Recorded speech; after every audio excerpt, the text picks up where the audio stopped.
E aí pessoal, tudo bem? Aqui é o Rony, professor de Física. Neste vídeo vamos estudar o movimento circular não uniforme, dando foco para a aceleração. Observe o quadro.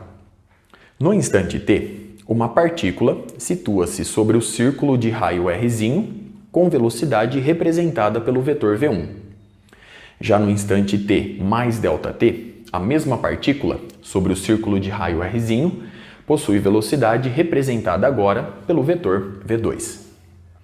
Observe, analisando a figura, que o módulo do vetor v2 é maior do que o módulo do vetor v1, pois nós estamos tratando aqui de um movimento circular não uniforme.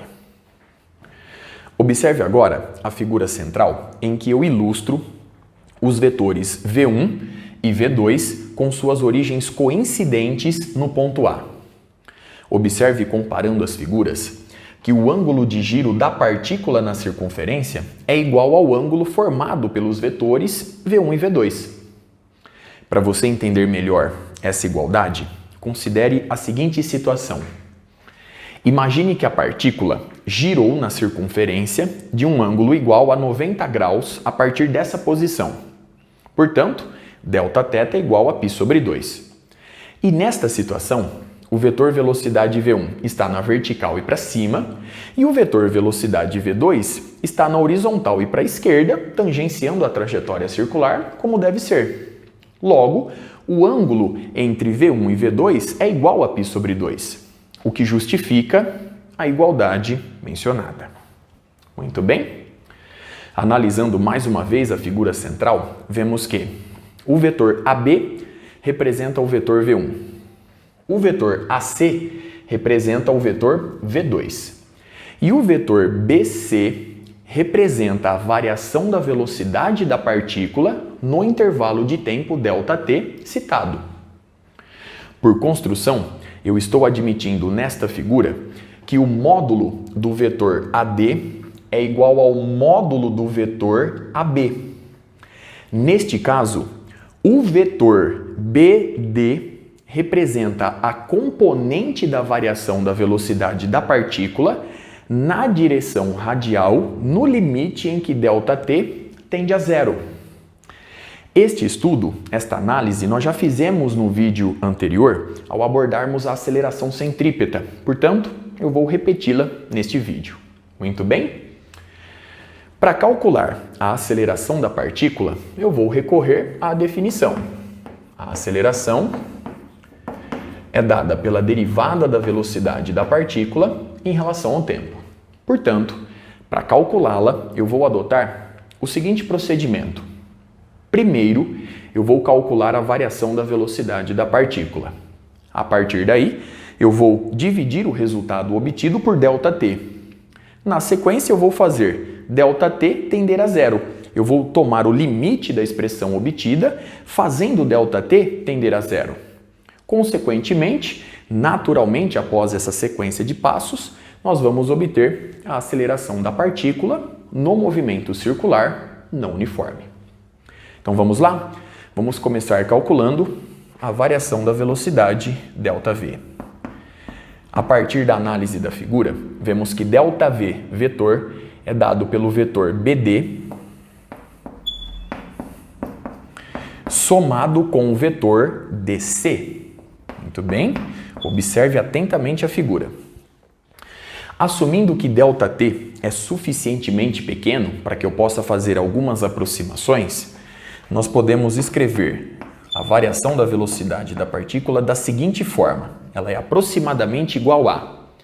O vetor BD, conforme eu já citei, representa a variação da velocidade da partícula na direção radial. O vetor DC, com essa aproximação, assumindo o ΔT, eu reforço, suficientemente pequeno, o vetor DC vai se aproximar da direção tangente ao movimento, vai se aproximar da direção θ-versor. Portanto, eu posso escrever o vetor DC da seguinte forma.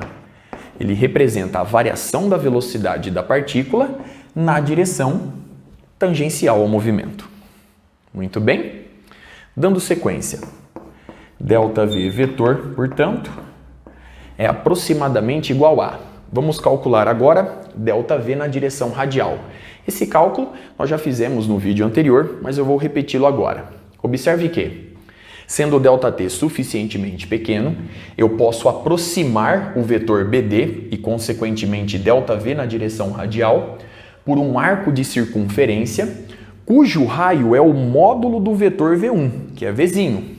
Portanto, eu posso escrever que o ângulo central é igual ao comprimento do arco dividido pelo raio.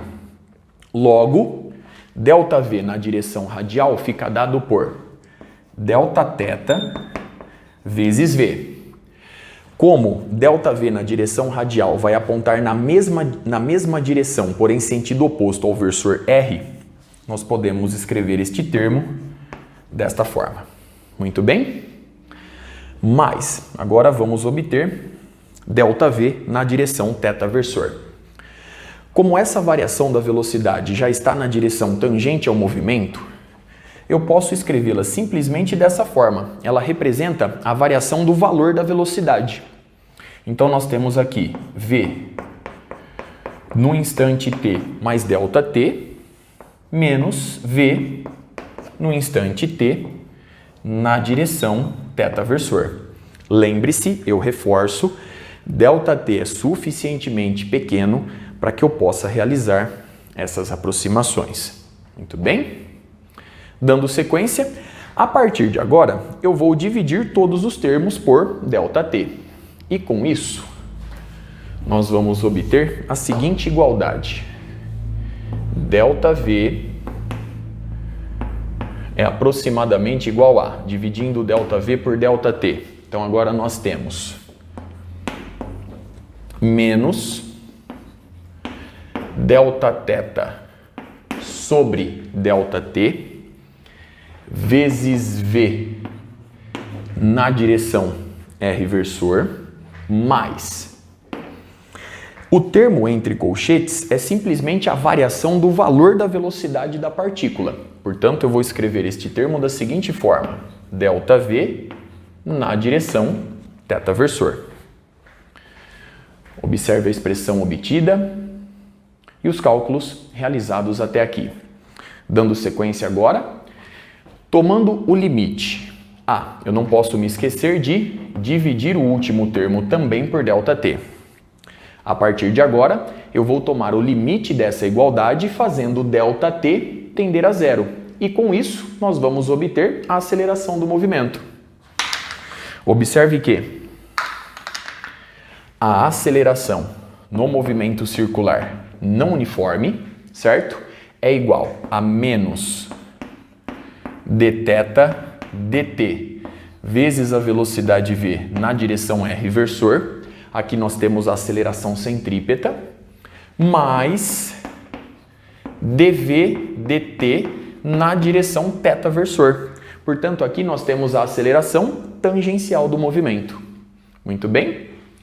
Lembrando que dθ dt corresponde à velocidade angular naquele instante, e lembrando também que a velocidade linear é igual à velocidade angular vezes o raio, nós vamos obter, enfim, a seguinte expressão para a aceleração do movimento.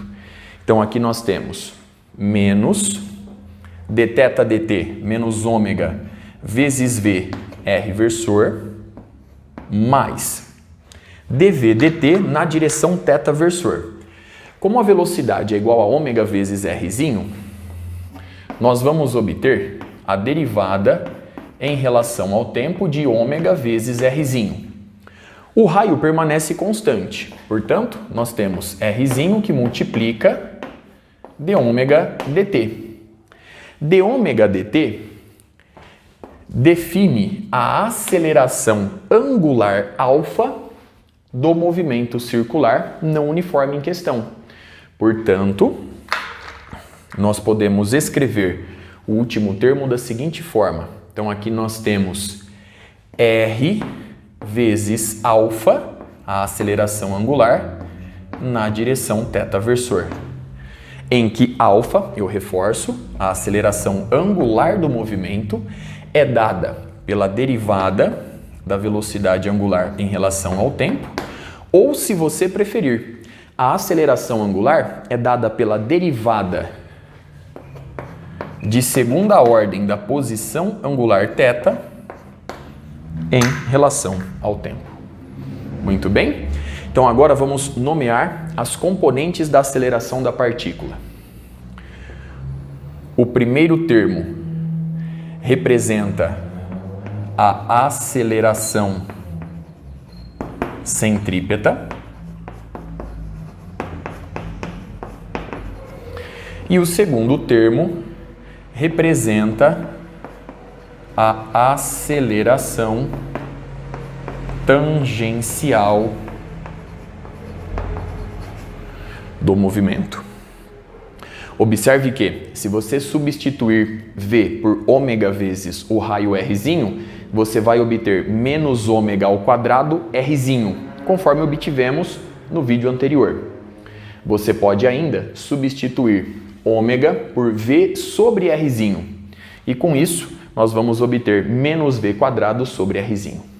Muito bem, eu reforço, a aceleração centrípeta já foi abordada no vídeo anterior. Uma observação final, para fecharmos o vídeo: todos os resultados obtidos aqui permanecem válidos se o módulo da velocidade da partícula agora diminuir com o tempo. Os mesmos resultados valem nas duas situações. Muito bem? Observe os resultados obtidos, os cálculos realizados. Com isso, eu encerro este vídeo. Até a próxima.